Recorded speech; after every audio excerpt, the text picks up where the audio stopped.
Welcome back friends, बहुत बहुत स्वागत है आपका अपने चैनल हिंदी जीके ट्रिक्स पर। आज के इस वीडियो में हम डिस्कस करने वाले हैं दर्पण द्वारा प्रतिबिंब बनने के नियम। इसके जो नेक्स्ट वीडियो आएगा उसमें हम ये जानेंगे कि प्रतिबिंब कैसे बनता है। तो उसके लिए आपको इस वीडियो में नियम जानना बहुत ज़रूरी है।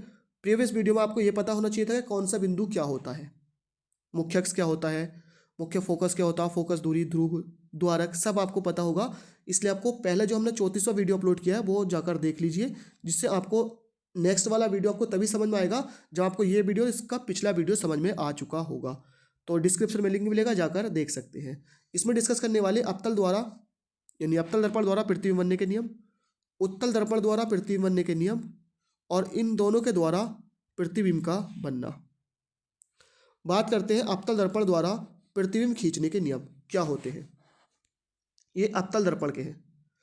तो मुख्य अक्ष के समांतर आने वाली प्रकाश किरण अवतल दर्पण से परावर्तन के बाद मुख्य फोकस से होकर गुजरती है। तो पहला नियम क्या है कि ये हमारा कोई अवतल दर्पण है। ध्यान रखना, ये कलई किया हुआ है, इस पर उभरे तल पर कलई होती है। यह है मुख्य अक्ष। तो इन्होंने कहा मुख्य अक्ष के समांतर आने वाली, यानी यहाँ से जो मुख्य अक्ष के समांतर आएगी, ये हमारा सी है, ये हमारा एफ है और ये हमारा पी है। तो इससे टकराने के बाद ये कहाँ से निकलेगी? मुख्य फोकस से। ये यहाँ से आई और यहाँ को निकल गई। तो मुख्य अक्ष के समांतर आने वाली प्रकाश की किरण परावर्तन के बाद क्या होती है? मुख्य फोकस से होकर जाती है। दूसरा नियम है फोकस बिंदु से होकर आने वाली प्रकाश किरण अवतल दर्पण से परावर्तन के बाद मुख्य अक्ष के समांतर हो जाती है। मतलब बिल्कुल उल्टा है। पहली प्रकाश की किरण जो हमारी ये पी है, ये हमारा एफ है मुख्य फोकस, और ये सी है जो इसके समांतर आई थी, एफ से गई थी। अब अगर कोई प्रकाश किरण एफ से आती है, ये यहाँ से आई एफ से, तो परावर्तन के बाद ये मुख्य अक्ष के समांतर हो जाएगी इस तरह से। यहाँ से आई और इस तरह से निकल गई। तो ये हो गया इसके दूसरा नियम। तीसरा नियम कहता है कि वक्रता केंद्र से होकर आने वाली प्रकाश की किरण अवतल दर्पण से परावर्तन के पश्चात अपने मार्ग पर वापस लौट जाती है। मतलब ये इस तरह से है, ये एफ है, ये सी है और ये पी है।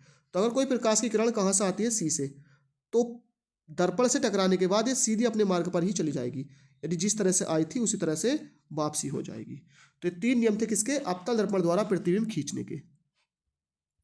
बात करते हैं उत्तल दर्पण द्वारा प्रतिबिंब खींचने के नियम। तो पहला है मुख्य अक्ष के समांतर आने वाली प्रकाश की किरण उत्तल दर्पण से परावर्तन के पश्चात फोकस बिंदु से आती हुई प्रतीत होती है। अब देखिए उत्तल दर्पण क्या होगा? तो उत्तल दर्पण हमारा इस तरह से होगा, इस पर होगी कलई और उभरे तल से होगा इसका परावर्तन। ये है हमारा, ठीक है, ये एफ है, ये सी है ना, ये हमारा पी है, ये इधर एफ और इधर ये सी। तो जो इसके यहाँ से आएगी मुख्य अक्ष के समांतर आ रही है, ठीक है। अब ये यहाँ से इस तरह से परावर्तित होगी, तो ये यहाँ से आई और ये हमारा एफ था, है ना।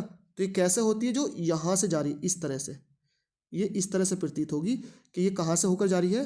यहाँ से, ठीक है।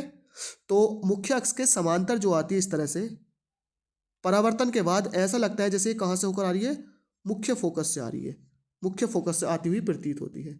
दूसरा नियम है फोकस बिंदु की ओर आने वाली प्रकाश की किरण उत्तल दर्पण से परावर्तन के पश्चात मुख्य अक्ष के समांतर हो जाती है। मतलब ये था हमारा दर्पण, ये मुख्य अक्ष है। अब ये मैं इसको खींच देता हूँ यहाँ से, है ना। अब ये था हमारा एफ।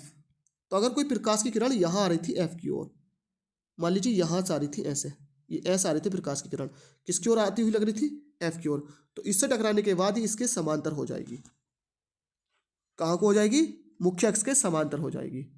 और तीसरा नियम है वक्रता केंद्र की ओर आने वाली प्रकाश की किरण उत्तल दर्पण से परावर्तन के पश्चात उसी मार्ग पर वापस लौट जाती है। यानी जैसे आती है वैसे ही लौट जाती है। ये था हमारा, है ना, ये था एफ और ये था सी। तो अगर इसकी तरफ कोई प्रकाश की किरण आ रही है इस तरह से, तो वापसी ऐसे ही लौट जाएगी, वापसी लौट जाएगी, सीधी जिस तरह से आई उसी तरह से लौट जाएगी। तो नियम दोनों के लगभग लगभग सेम है। बाकी अगर इसमें कुछ डाउट रह गया तो नेक्स्ट वीडियो जो आने वाला है हमारा, जिसमें हम इसका प्रतिबिंब डिस्कस करेंगे, यानी प्रतिबिंब बनाएंगे, रटवाऊंगा नहीं, आपको समझाऊंगा। तो वो वीडियो आपको बहुत जरूरी देखना, क्योंकि वहाँ से क्वेश्चन बनने के चांस काफ़ी ज़्यादा है। तो ये पूरे के पूरे नियम आपको वहाँ पर भी समझ में आ जाएंगे। थैंक यू फॉर वॉचिंग, बने रहिए, मिलते हैं नेक्स्ट वीडियो में।